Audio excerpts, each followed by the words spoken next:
2017 সালে সবচেয়ে জনপ্রিয় গেম ছিল পাবজি, যেটা শুধু কম্পিউটারেই খেলা যেত এবং এর এত জনপ্রিয়তা ছিল যে বিশ্বে সবার মুখেই এই পাবজি গেমটার কথা শোনা যেত। একমাত্র ব্যাটল রয়্যাল গেম হিসেবে পাবজি অনেক সুখ্যাতি অর্জন করেছিল 2017 সালে। আর ফ্রি ফায়ার সৃষ্টি করা গেরিনা কোম্পানি স্থাপিত হয় 2009 সালে। তাদের যাত্রা শুরু হয় সিঙ্গাপুর থেকে। গেরিনার মালিক হচ্ছে ফরেস্ট লি, যিনি একজন অনেক দক্ষ এবং ব্যবসাকে ভালো বোঝার একজন মানুষ। না হলে এই ফ্রি ফায়ার গেমটা হয়তো এতদিনে টিকে থাকতে পারতো না।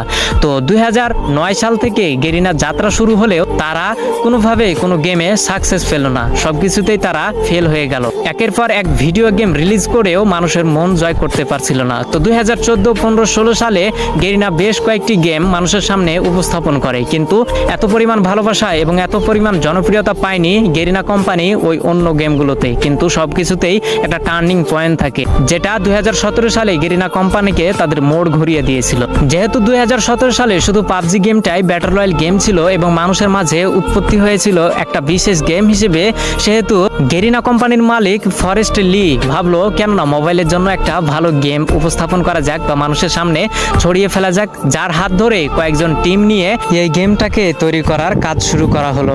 2017 সালে সর্বোচ্চ ব্যবহৃত গেম হচ্ছে পাবজি এবং সবার মাঝে জনপ্রিয়তা পায় পাবজি, কিন্তু কম্পিউটারের মাধ্যমে। ফোনের মাধ্যমে এই পাবজি গেম এতটা জনপ্রিয়তা পায়নি। সেই সুযোগটাকে কাজে লাগিয়েছে গেরিনার কোম্পানির মালিক ফরেস্ট লি তৎক্ষণাৎ ভেবে উঠলো যে মোবাইলের জন্য একটা গেম তৈরি করা যাক, যে গেমটি অনেক কম দামি ফোনেও যেন সাপোর্ট খায়। তো যার জন্য কয়েকটি টিম গঠন করে গেরিনার কোম্পানি ফরেস্ট লি কাজ করা শুরু করলো। 2017 সালের প্রথম দিকে এই ফ্রি ফায়ারটাকে তৈরি করা শুরু করলেও 23 আগস্ট 2017 সালে এই গেমটাকে পুরো বিশ্বে ছড়িয়ে দেয় গেরিনা কোম্পানির মালিক ফরেস্ট লি, যেটি একটি সিঙ্গাপুর কোম্পানি এবং সিঙ্গাপুর থেকে এর হেডকোয়ার্টার এবং পুরো গেমটাকেই পরিচালনা করা হয়। তো 2017 সালে যখন সাধারণ মানুষ সাধারণ ফোনে এই গেমটাকে খেলতে পারতো, তখন পাবজির জনপ্রিয়তা ধীরে ধীরে কমতে শুরু করলো এবং যেহেতু কম দামি ফোনেও ফ্রি ফায়ার গেমটাকে খেলা যেত, যার জন্য সবাই এই ফ্রি ফায়ার গেমে ঢুকে পড়লো। তার দেখা দেখি পাবজিও 1 বছর পরে তাদের মোবাইল ভার্সন বের করলো, কিন্তু অনেকটা দেরি করে ফেলেছিল পাবজি, কারণ সাধারণ মানুষের মনে এই ফ্রি ফায়ারটা অনেকটাই জায়গা করে নিতে পেরেছিল। তো পুরো বিশ্বে ফ্রি ফায়ার গেম এমন এমন রেকর্ড গড়েছে যা হয়তো আগামী বছরে কোনো গেম এই রেকর্ডগুলোকে ভাঙতে পারবে না।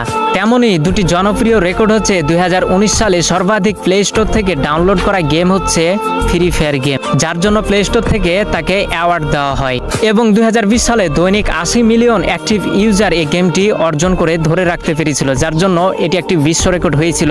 হয়তো আজ পর্যন্ত অথবা পূর্বে অথবা আগামীতে এই রেকর্ডটি ভাঙতে পারবে না কোনো গেম। তো এগুলোই ফ্রি ফায়ারকে জনপ্রিয়তা পাইয়ে দেয়নি, জনপ্রিয়তা পাইয়ে দিয়েছে 2017 সালে এই মোবাইল ভার্সন বের করে।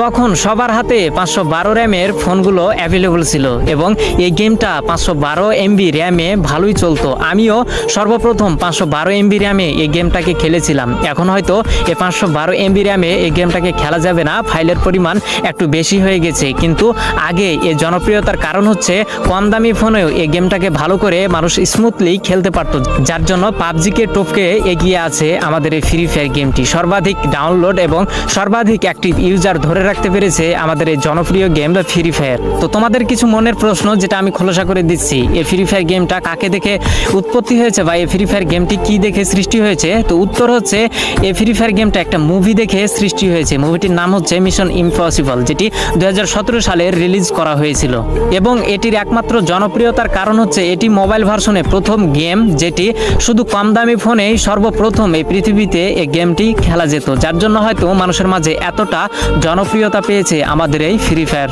তো তোমরা অনেকেই আছো তোমাদের বন্ধু বান্ধবের সাথে তর্ক করো ফ্রি ফায়ার গেম আগে এসেছে, পাবজি গেম আগে এসেছে। তো এর উত্তর হচ্ছে পাবজি গেম কম্পিউটার ভার্সনে সবার আগে এসেছে এবং ফ্রি ফায়ার গেমটি মোবাইল ভার্সনে সবার আগে এসেছে। তো তোমাদের কাছে আমি প্রশ্ন রাখলাম, তাহলে কোন গেমটি আগে এসেছে? আসলে দুটো গেমই একসাথে এসেছে। তারপরেও জানি না পাবজি কেন ফ্রি ফায়ারের উপরে এত কেস বসিয়ে দিচ্ছে। আসলে ফ্রি ফায়ারকে এতটা জনপ্রিয়তা হতে দেখে হয়তো নিচে নামানোর জন্যই এসব কাজ করছে পাবজি। তবে ফ্রি ফায়ার গেম যেহেতু নন কপি, সেহেতু এই ফ্রি ফায়ার গেম আরো সামনে এগিয়ে যাবে, তাকে কেউ বাধা দিয়ে রাখতে পারবে না, এটাই হচ্ছে বাস্তবতা।